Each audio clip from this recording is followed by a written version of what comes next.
Hello everyone, welcome to EduTap. I'm Tanushree. So students, a lot of you are currently preparing for NABARD Grade A 2025 interview. And students, as part of our interviews, a very important thing that we have to keep in mind is regarding the mannerisms. अब mannerisms कोई ऐसी चीज़ तो नहीं होती है जो interviewer की first priority होती है या जिस पर वो हमें बहुत ज़्यादा जज करते हैं, but these are small small things which tells the interviewer a lot about our personality, a lot about how we deal with certain things, and therefore it does make a lasting impression on the interviewer. And when we are fighting for such a competitive exam, everything can make a difference. Even the smallest of the things can make difference, and therefore it is very important for us to be prepared on every aspect of our interview, right? So right now, those of you who are preparing for the interview might be having a lot of questions in their minds regarding the dress code, regarding how to enter the room, how to exit the room, what if I don't know the answer of a particular question. So students, in this particular video, I'm going to address each of these questions in great detail. On that note, let us begin. But before I start, students, if you are preparing for NABARD 2025 interview, you can enroll in our interview guidance program to do a holistic interview preparation. The link to join this program is given in the first comment of the comment section below. So, the first question which students often ask is regarding the dress code for the male candidates, that how the male candidates should dress themselves. See, students, as far as the male candidates are concerned, the formal options for them to dress, they are very limited, right? So, for example, the best dress to wear in an interview is a formal suit or a formal shirt, tie and pant, right? Trousers. So this is what a male candidate should preferably wear. Now, as far as the color of your suit is concerned, it could be of navy blue, black or charcoal gray, but make sure the patterns are very decent. They are very simple and plain coats, not something which you wear in a wedding or which have some very patterns on them or something. Just keep it very simple and plain, right? And as far as the shirts are concerned, again, try to wear a contrasting shirt along with your suit. It could be white, it could be black or a sky blue color, right? Try to wear these shirts and try to wear formal shirts of full sleeves, right? And try to wear formal shoes, right? Again, students, make sure that the shoes that you are wearing, they are not making a lot of noise. They should not be very pointed. Just wear very formal, decent shoes, well polished shoes, right? And students, one more thing for the male candidates here, the color of socks also makes a lot of difference. So please be very choosy. Try to wear the socks of the same color as you are wearing your trousers, right? So that is how the male candidates have to dress themselves up. And students, one more thing, if you are wearing a tie, then make sure that the length of your tie, it is proper. Keep it just above the above your belt, right? Do not like the tie, it should not be very short and it should not be very long also. Keep it of the optimal length, right? Apart from that, students, please avoid wearing the stripped or patterned shirts and patterned ties. Wear plain shirts, plain ties, right? So again, your appearance, that should be very formal. Now coming to the next question, and that is regarding the dress code for the female candidates. Now students, as far as the female candidates are concerned, again, you can wear either a suit or a sari or a formal blazer, shirt or trouser, right? So you can wear that as well. Now for the female candidates, it is very very important to choose the color of their dresses very very smartly, because boys have limited option, girls have unlimited option when it comes to colors, and that makes the chance of you going wrong very high on choosing your dress. So choose either very dark deep colors like black, gray, navy blue, white, or very subtle colors either, like the white or sky blue. Try wearing something which is very subtle and which is not very flashy, very gaudy.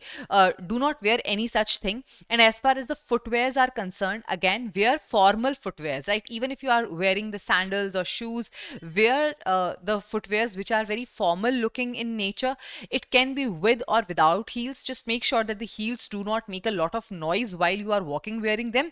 And secondly, whatever apparel you are considering, you are comfortable in wearing it, because some girls, they choose to wear a sari, but they might not have worn a sari throughout their life, and on that day it becomes very difficult for them to carry it confidently. So if you are preparing for the interview part and if you are wearing a sari, try wearing it and try practicing it before also, so that on the day of your interview it suddenly does not become so much uncomfortable for you, right? So these are the things that you have to keep in mind as far as the female candidates dressing sense is concerned.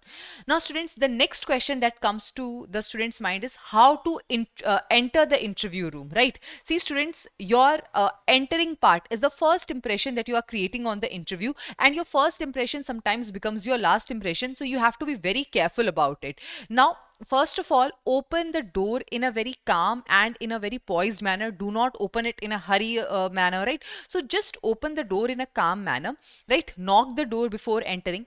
Once you enter, smile towards everybody, enter with a smile and greet everyone respectfully.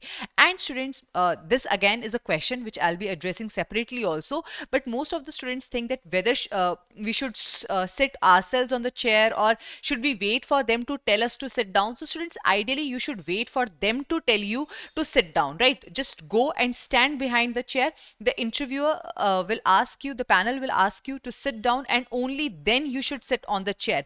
Do not sit on the chair until asked to do so, right? So these are the things that you have to keep in mind while you are entering the interview room. Next, what is the best way to greet the panel members? ठीक है, how to greet them and whom to greet first, right? So should we greet the chairperson first, or should we greet all the panel members simultaneously? So students, the best way to greet them is by either saying a good morning or a good afternoon. But here, before you say the good morning and good afternoon, just make sure to check the watch, right? The 12 p.m. thing, because sometimes knowingly or unknowingly we end up missing it.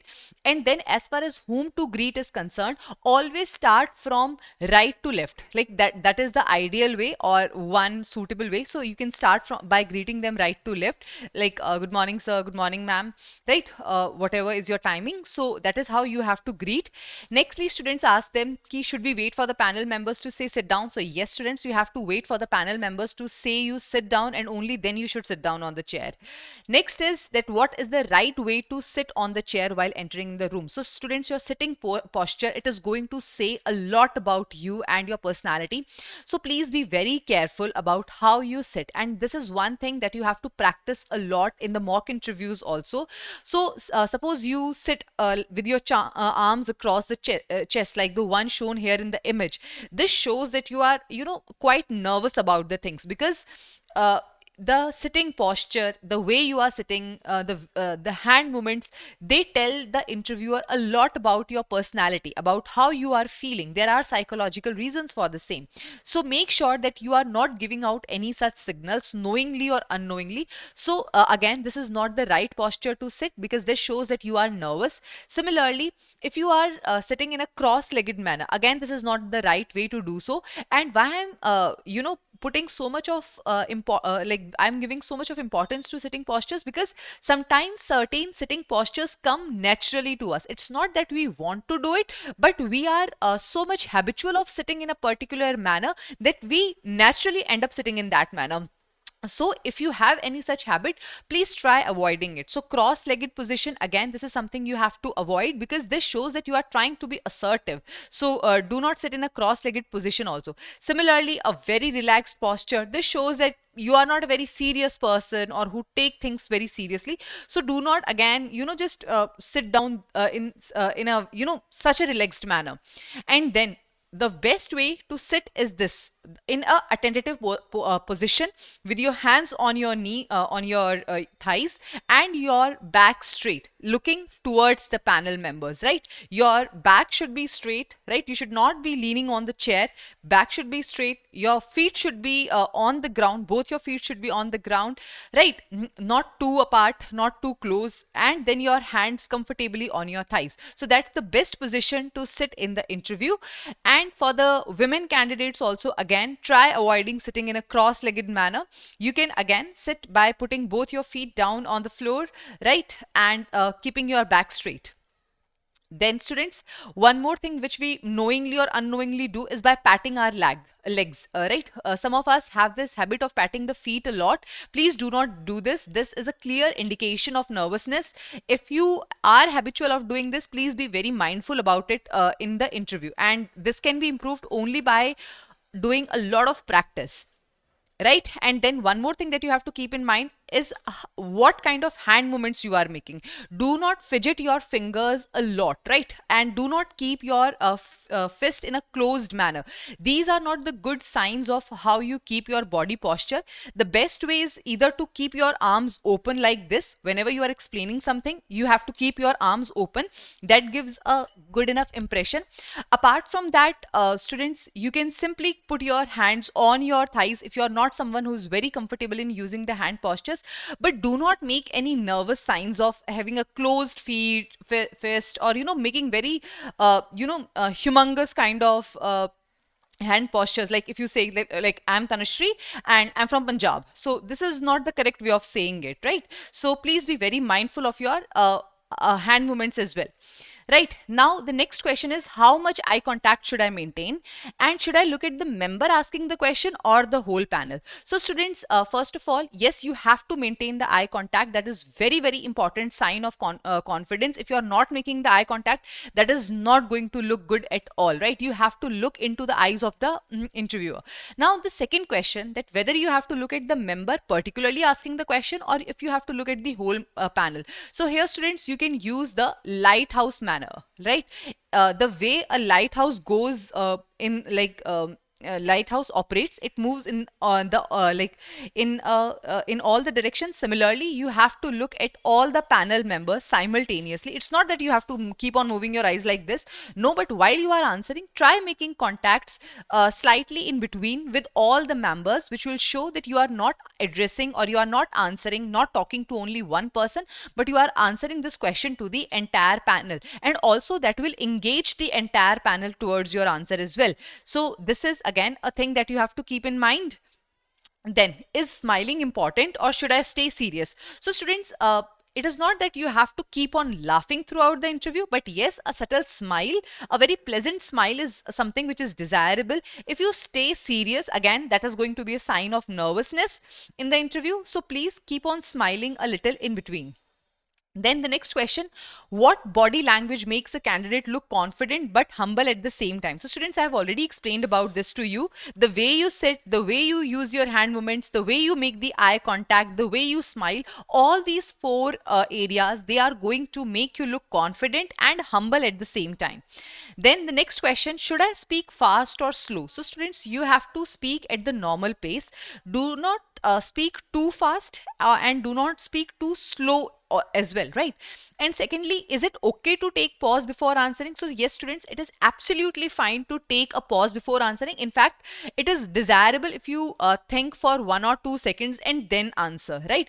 Because in that way your answer will be more refined, you'll answer in a better manner, and secondly, it will not give an impression to the interviewer that you are in hurry to answer it, you are nervous, and that is why you just want to say whatever is coming to your mind. So yes, it is perfectly fine to take a pause before answering.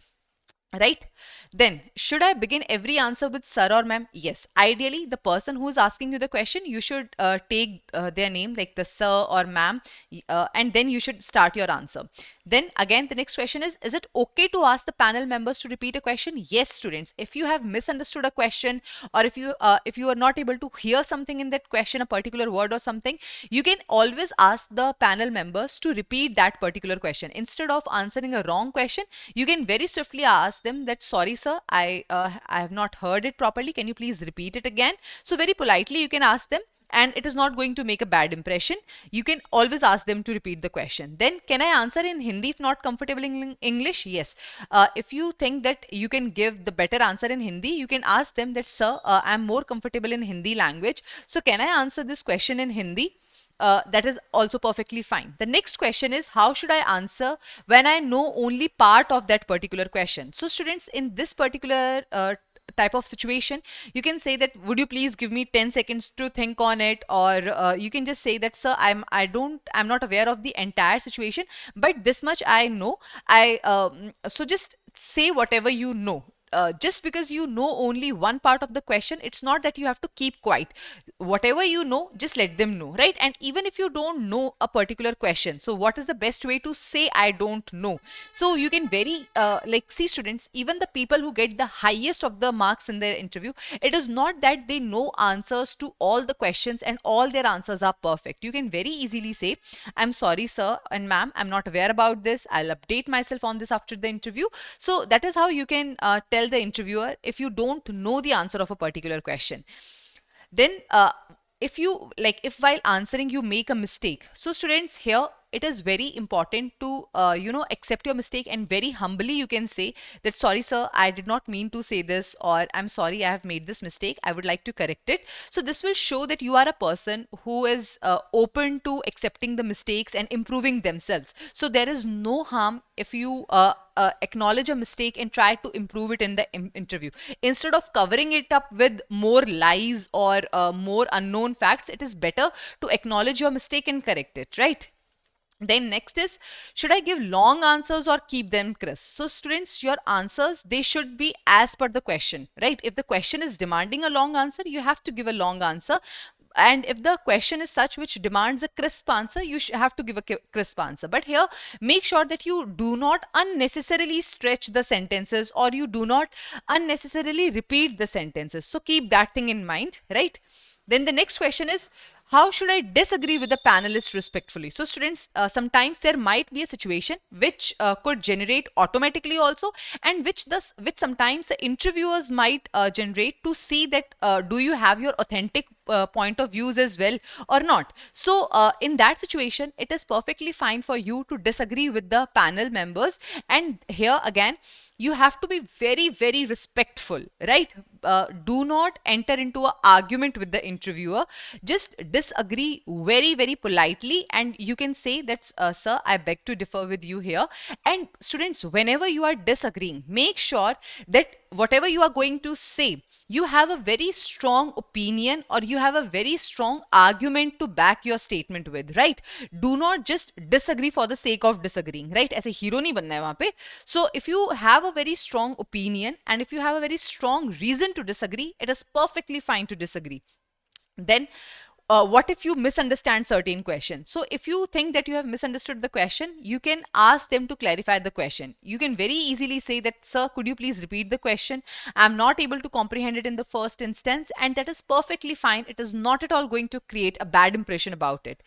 Then what if you get blank during the interview? So students, if a situation arises when you do not know the answer of a particular question, that is perfectly fine. Please see, stress is one thing which is naturally going to be there in the interview, but you have to keep your nerves calm. Sometimes you might not know the answer to a particular question, but that is perfectly fine. It is okay not to know the answer of all the questions, right? Even the people who get full marks or the highest marks, they also do not know the answer to all the questions. Whatever you are saying, just say it with clarity, right? That is what matters more here.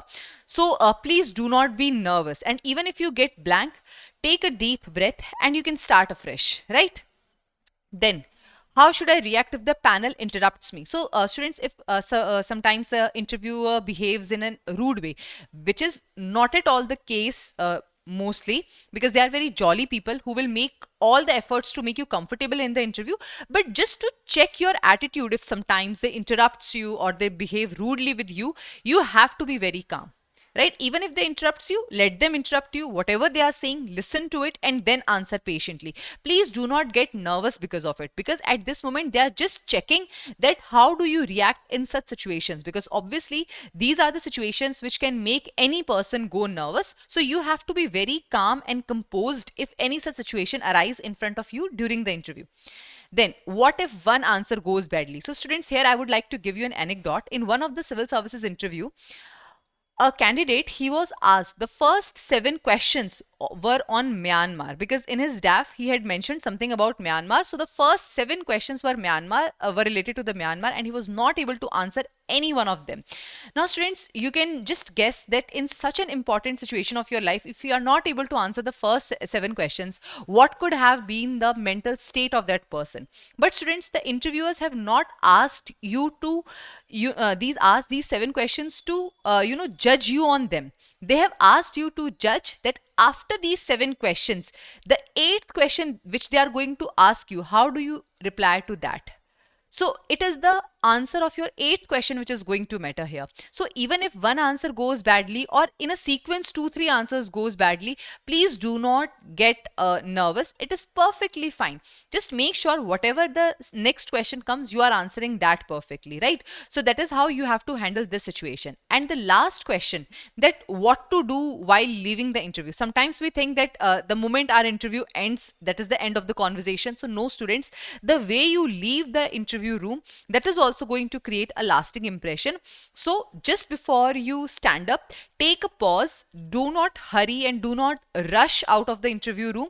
Just take a pause. Say thanks to the members for their time, for the interaction, how it helped you and how it enhanced your knowledge, right? Just say a gentle thanks to them. It will show to them that you are a kind person, right?